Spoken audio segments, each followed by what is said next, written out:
Una, malinaw po na utos ito ng Communist Party of the Philippines. At NPA po ang pinagpoproteksyonan ni Franz Castro sa kanyang mga paglilinaw tungkol sa issue ng extrajudicial killing sapagkat kung mayroon pong pinatay na napakarami sa kasaysayan ng ating bansa, more than 15,000 soldiers and police, pati mga KAFGO, more than 20,000 civilians, at pati na po ang pinatay nila ng grupo ni Franz Castro, ng grupo namin noon, more than 3,700 sa purgahan or the purging, na hindi sila nagpasori.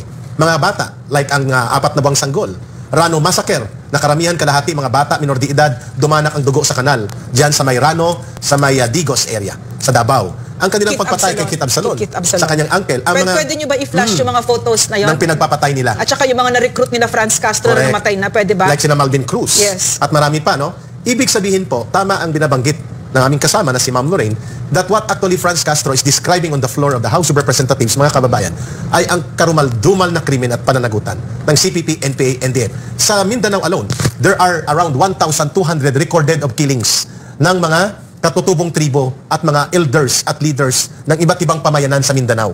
Admitted ito, may mga police blotter ito ng NPA. And last year lang, sa Negros, 23 ang pinagpapatay ng mga civilians, barangay captain, barangay kagawad sa Negros, na inaamin ng NPA.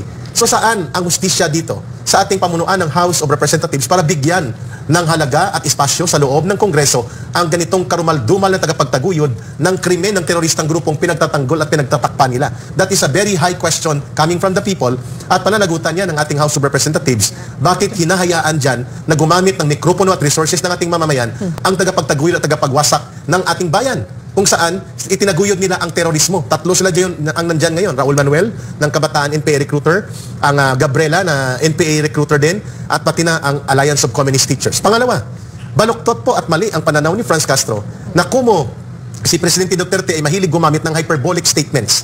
Pag sinabing hyperbolic statements, ginagamit niya yun as a figure of speech para magkaroon ng emphasis doon sa kanyang mga gustong gawin in the enforcement of decisive rule of law at law enforcement. Pero hindi naman niya sinasabi na halabagin ang batas. Sinasabi nga niya, pag lumaban, pag may baril at ayaw bitawan ang baril, obligado ang law enforcement units na patayin ang suspects, otherwise mamamatay ang mga sundalo at pulis. Walang mali sa ganyang pagtingin sapagkat kailangan nating ipatupad ang batas. So mali yung pagtingin na yon na parang nag-run amok si Pangulong Duterte gamit ang mga pondo ng gobyerno. Third, baluktot din ang pananaw ni Franz Castro para sabihin niya na ibalik ang investigation ng ICC at muli tayong sumapi dito.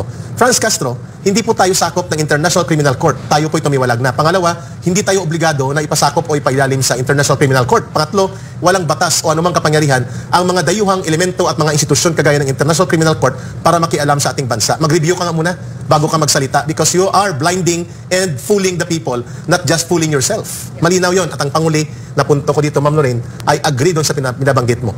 Bakit hindi sila ang unang imbestigahan for terrorism financing, for promotions of terrorism, cancellation of their party list recognition and registration sa COMELEC? All evidence ay nandyan na. Napakahina naman po ng ating pamahalaan kung tayo pa po ang sariling tinutuhog at ginigisa nila Franz Castro sa loob ng mga institusyon ng ating pamahalaan. Lahat po ng Newsflash video ay makikita sa aking Newsflash playlist. Sa mga gusto naman po ng mga biblical topics, punta po kayo sa aking channel na Mahafree TV. Para sa mga gustong mag-order ng Fermax Firmang and Lifting Cream and Immune System Booster, contact Mr. Dante Maravillas on Facebook. Cell phone number 0908-6553757.